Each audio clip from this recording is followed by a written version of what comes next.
தேவி அவர்கள் குடும்ப லட்சுமணக்கு நன்றி. திருநாளுக்கான கோவிந்தன் குட்டி அவர்கள் ஆஸ்மா சந்தி இறைவனை பிரார்த்திக்கிறோம்.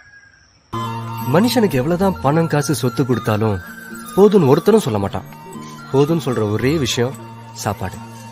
பசிக்கிறவங்களுக்கு சாப்பாடு கொடுக்கறது பெரிய புண்ணியம். வணக்கம்.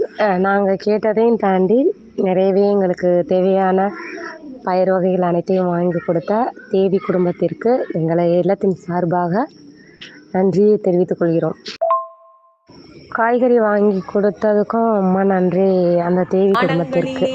மிக மிக மிக மிக உயர்ந்த தானமாக சொல்லப்படக்கூடியது எது அப்படின்னா அன்னதானம் தான்.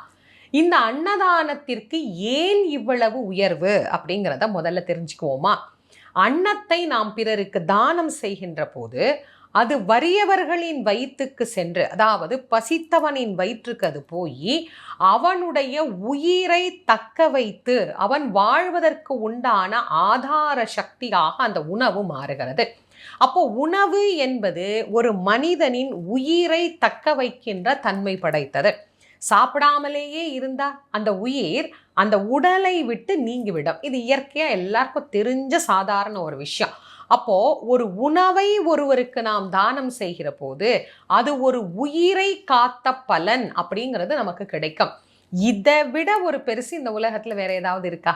ஒண்ணுமே இல்லை. ஒரு உயிரை நம்மளால நினைச்சா கூட உற்பத்தி பண்ண